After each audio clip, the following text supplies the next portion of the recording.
Hey everyone, it's the Diplomat coming to you from the USA, and we are here on part 14 of the Chris Watts Discovery read-through.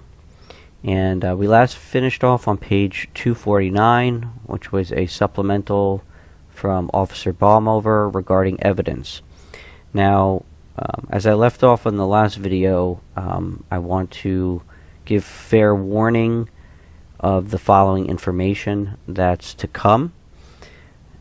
So if you don't feel it's the right thing for you to listen to or read or see some of the more disturbing and difficult type of information, I ask that you pause it, and I'm going to try to put the time, the times either in the description or post as a pinned comment so that anyone can see the parts that are, more difficult, and if you think skipping it is the right thing for you, please do so. I'll try to do that regularly. I'll try to explain what it is so that you're not missing, everything, but it does go into detail. It's not easy. I've actually recorded this about 5 times already because I realized I needed to give more of a fair warning and a more, more stringent one.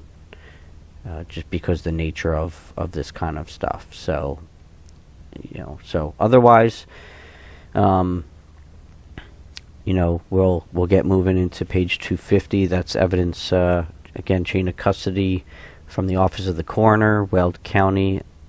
This is, first page is regarding Shanann. So this is evidence that was turned over to Baumover from Mickey Medical on August 17th at 10:20. Again, this is Shanann. I'll read the item, description, and then location found. 1. Blue thong type underwear on her body. 2. Purple, white cotton t-shirt with silver peace sign and heart design. Body. 3. Black bra on her body. 4. White metal post nose ring with clear stone. Left nasal. 5. Brown paper bag, right hand. 6. Brown paper bag, left hand. That was to preserve any evidence found on her hands.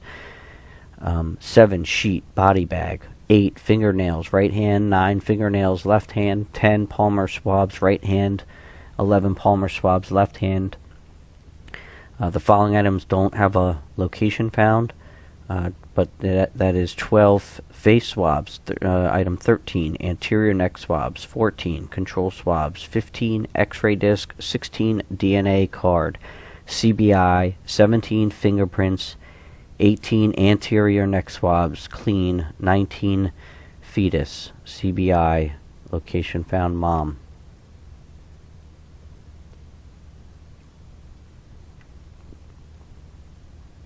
Wow.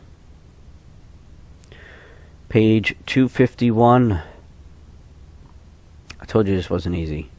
So, if you're still listening and that was too much, please continue to skip ahead. Celeste.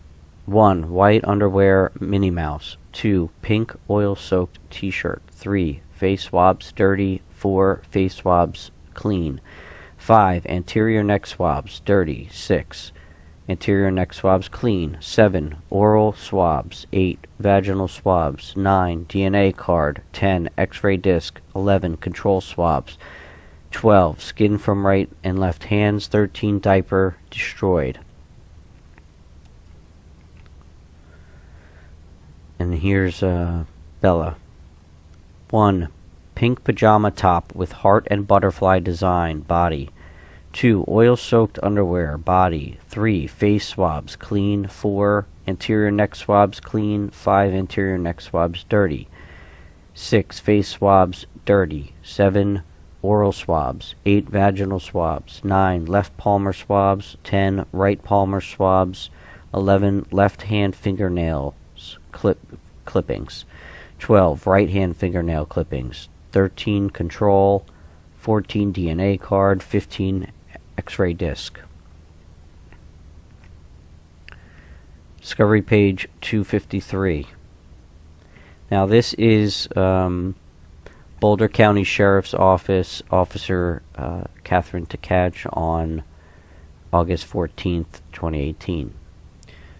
So this is regarding, this just has address information for them, date and time again.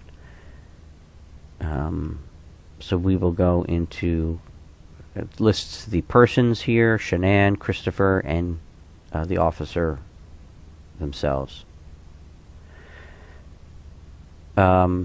Deputy Katie Tkach. This report will detail a canine track during an agency assist for Frederick Police Department. Canine Scout and I responded to 2825 Saratoga to assist Frederick PD in locating a missing mother and her 2 children. Canine Scout and I found no trails leading away from the residence. We advised Frederick police officers of our findings and were released from the scene. Recommended case status closed. Then page 254 continued. It has their names again. Narrative. On August 14th, 2018, at approximately 1000 hours, I, Deputy Katie Tkach, was dispatched along with Sardis, that's Search and Rescue Dogs of the United States, to respond to Frederick Police Department for a canine track. I obtained permission from Sergeant Mike Linden to respond out of the county with my canine, Scout. Canine Scout is a bloodhound, certified in suburban trailing and human remains detection through Sardis. 2 other Sardis handlers responded with me. Upon arrival, officers explained that a pregnant female named Shanann Watts, 34 years old, and her 2 young daughters have been missing since 0530 hours on August 13th. Her vehicle was still at the house, along with her cell phone and any additional clothing or items for the children. Frederick Police Officer Perez then escorted us to the missing woman's address. After consent was obtained by Christopher Watts, I entered the home with 2 Frederick police officers to collect scent articles to use for the canine track. All laundry had been washed or touched by Christopher. The beds had been made by Christopher since Shanann and her children had disappeared, making it difficult to find a scent article. I asked Christopher to point out their shoes. He showed me a pair of flip-flops that Shanann had worn home from the airport. Christopher had previously touched the straps of these sandals. While wearing latex gloves, I placed a piece of a sterile gauze in the flip-flops under the straps and let it stay there for a few minutes. Christopher also pointed out 2 pairs of shoes that his daughters had worn home from a pool party on Saturday. Christopher told me he had touched the shoes when he put them on the deck to dry. I placed a sterile gauze down inside the toe portion of each pair of shoes for a few minutes. After the time had passed, I collected the gauze and placed them in Ziploc bags. I exited the house. Christopher gave one of the Frederick police officers consent to have a canine search the house. Sardis member Jane searched the house with her canine for human remains. Boulder County Park Ranger Jeff Hybert also searched the house with his canine. Afterwards, Ranger Hybert and I attempted tracks with our canine starting at the opposite ends of the block. I scented Canine Scout on the gauze that I had collected from Shanann's shoe and told him to go find. That's in quotes. We checked all surrounding intersections within a few blocks of the house. Canine Scout would either show a negative at the intersection or walk along the edge of what appeared to be the scent pool. At one point, Canine Scout turned north from Windham Hill Parkway into a field between Saratoga Trail and Steeple Rock Drive. He circled the tanks in the field, but lost interest, and I brought him back to Windham Hill Parkway. We then continued checking intersections until we had completely circled the residence within the radius of a few blocks. During the track, I did not locate any scent trails leading away from the house. Ranger Hybert and his canine came to the same conclusion. I traced our path on a map provided by Frederick officers and gave it to Officer Perez and advised him our findings. We were released from the scene. Nothing further. Recommended case status closed. Now here on page 256, there's an actual map here, so if you're just listening, it'll be a little bit more difficult. But basically they go, around the neighborhood to, I guess that's the east and south. But it looks like, they go around the block a distance. It's a fair amount of space that they cover. Actually, it says dog 1.97 miles, so that was almost 2 miles of walking. Duration was 54 minutes. Age, it was less than 1 hour. I'm not sure what that means. And conditions, clear sky. So if you want to come back and look at that map later, you can on page 256. Also on 257. And again, this is on Tuesday, August 14th at 1:38 in the afternoon. Okay, so this is them going back. This is another part of the map as well, going to the other side from the house than the last map. And that was 0.86 miles, 50 minutes. So that's about 2 hours of searching, about 3 miles. The other stuff is just like wind, weather conditions and things like that. 258 incident report, Dacono Police Department. Event August 14th. And regarding 2825 Saratoga Trail, it's her house.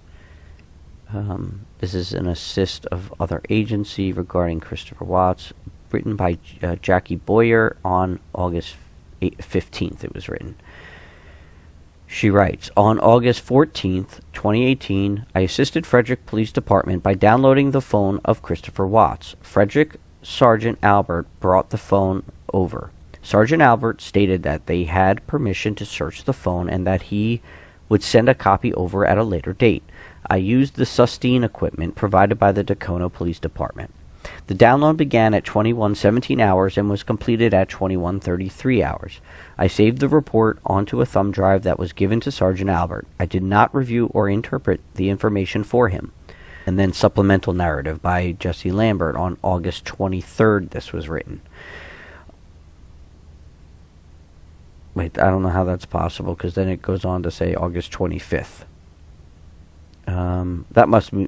That's a typo. It's got to be August 15th. On what I believe to be August 15th at about 0700 hours, I compressed the Secure View phone download of Christopher Watts to a zip folder and uploaded it to evidence.com. Okay, that could have occurred on August 25th, but then that just means that the date they wrote there was wrong, because that was written, it says on the 23rd. And it's not that big of a deal. Okay, next is another incident report from Firestone Police Department in Firestone, Colorado on August 16th at 10:53. The synopsis: I assisted FEPD with a search of the area west of the address listed in the report. The search was conducted via SUAS.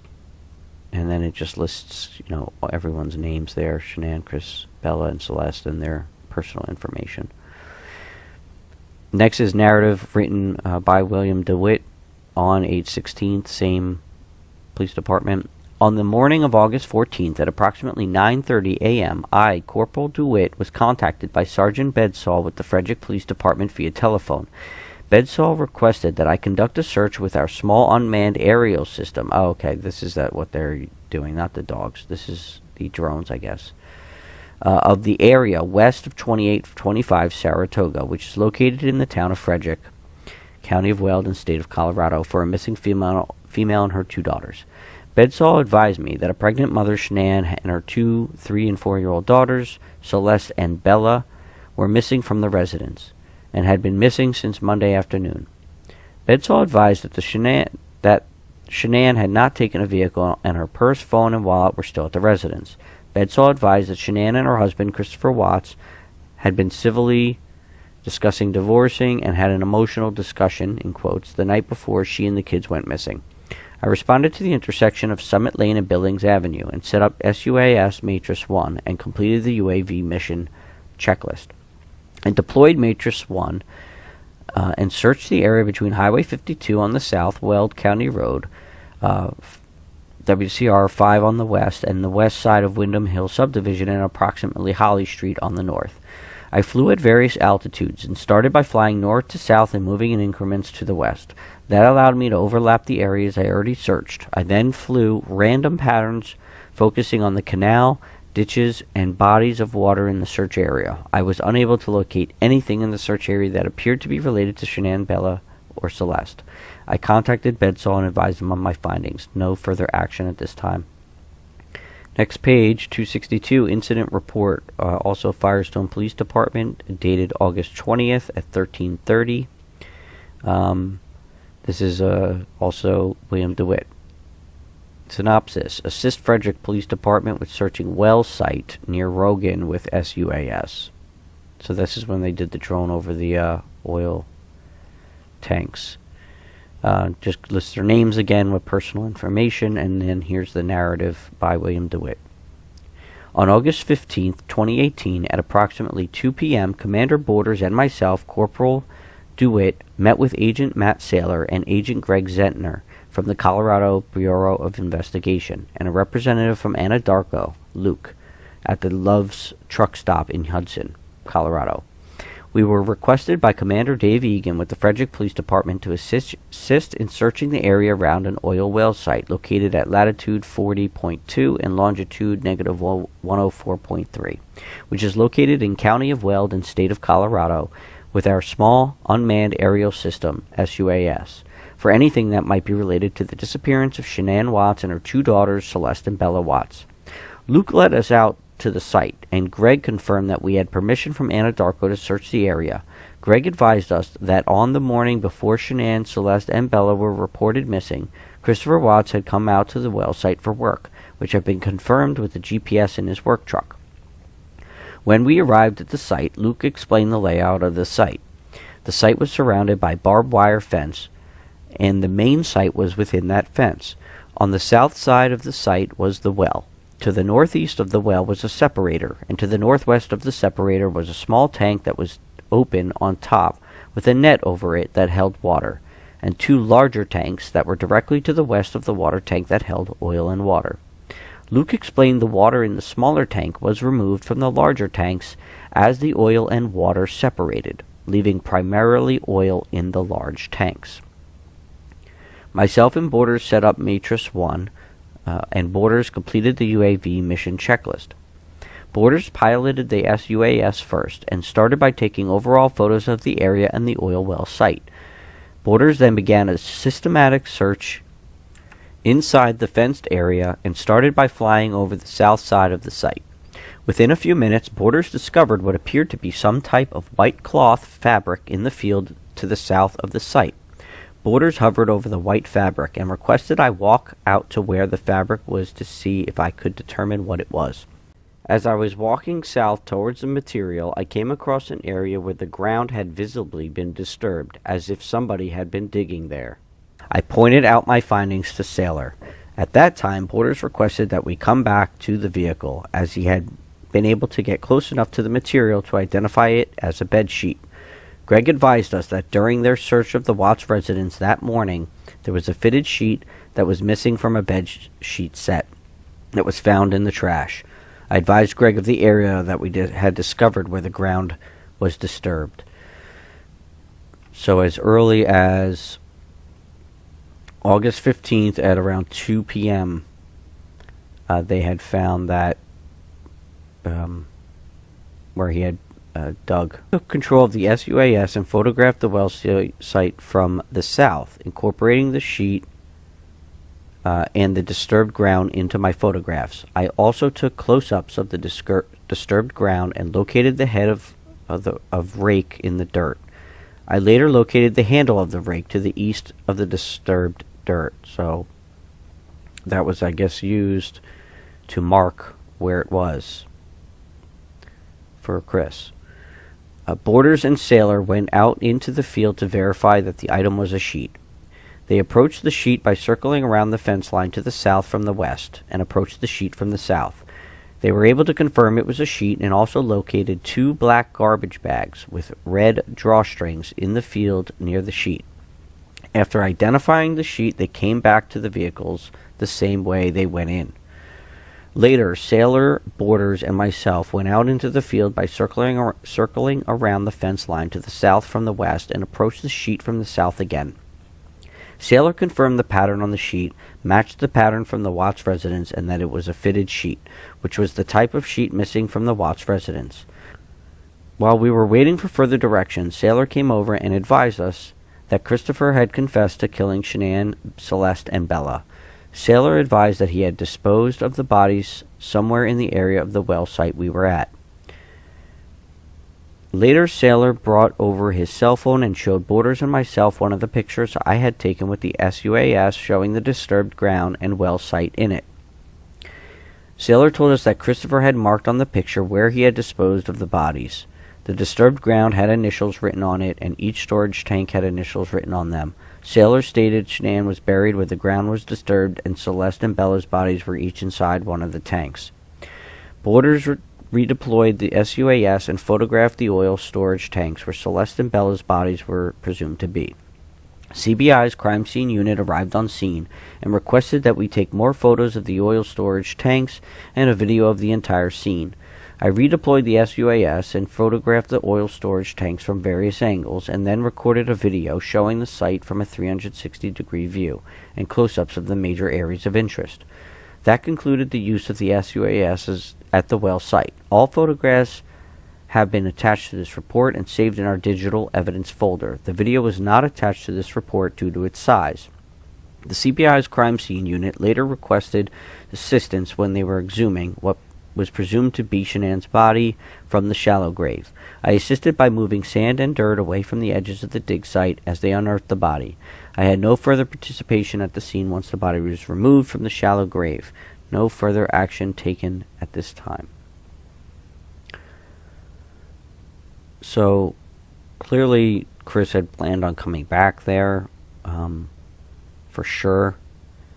And he also, for whatever reason, left himself very little time from when he got there to when his coworkers were coming.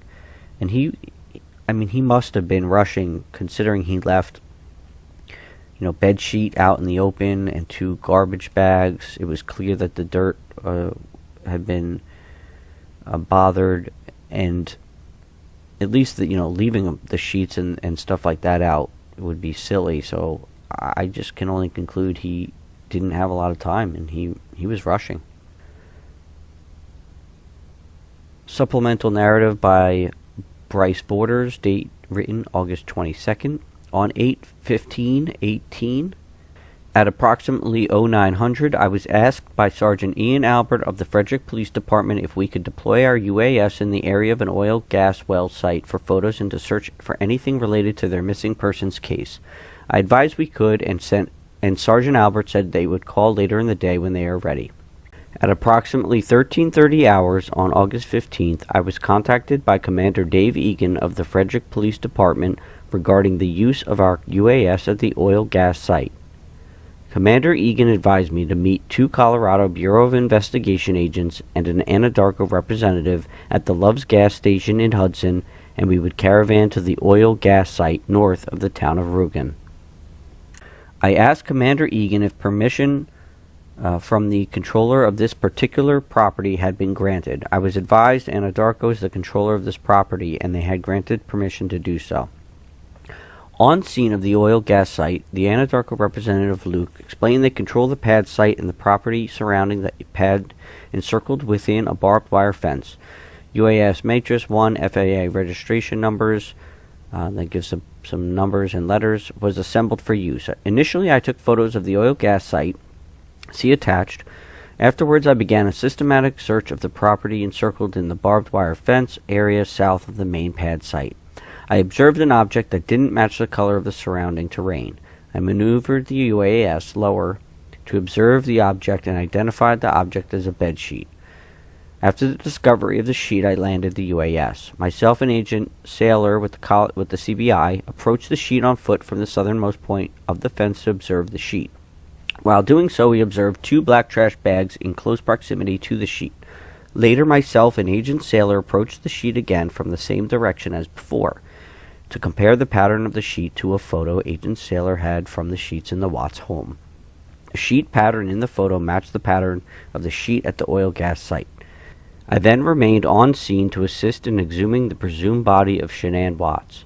I assisted by moving dirt a short distance away from the edge of the dig site as CBI investigators removed dirt to expose the body. Afterwards, I cleared the scene. On August 16th, I removed the photos and video from the SD card in Matrix 1. I placed the photos on a thumb drive and the video on another thumb drive and delivered them to the Frederick Police Department. I then placed the photos and video in the digital evidence folder on the Firestone Police Department storage system under this case number. End of report. That was again, that was Bryce Borders wrote that one. So then going on to page 266, on here it's very, it's like black and white and very grainy, the photos, but you can see them, and what's obvious to be the sheet and the oil site and the tanks and everything. That's on page 266 and 267. So these pictures are obviously look this way because they're I guess because of the way they were put on this report. But you've all probably seen most of these pictures before. So that is where we're going to end part 14 on finishing page 267 there. So that was some interesting information there. It was interesting being taken through that narrative of what was going on while he was in the investigation room, and unfortunately, these are all innocent bystanders, innocent victims that are also collateral damage. That Chris caused. The people that have to see this kind of stuff, and these officers, and it's very difficult now, I'm sure, for them after dealing with things like this, and we thank them. This is the type of service that they have to do that, we thank them for, and we're sorry that they have to experience that kind of just horrific type of thing to find. Thank you for being here. This was not easy. I only imagine that at certain parts it's going to even get worse than that when we get into the autopsies. So again, I'll keep giving fair warning. If there's anything better I can do in terms of giving you that fair warning and ensuring that nobody's seeing or hearing anything that they'd rather not, just please let me know, and I'll do my best to accommodate everyone. But as you know, obviously the nature of this is very difficult, and so it's going to have some things like that. Thank you once again for being here, and I'll see you next time. Have a great day.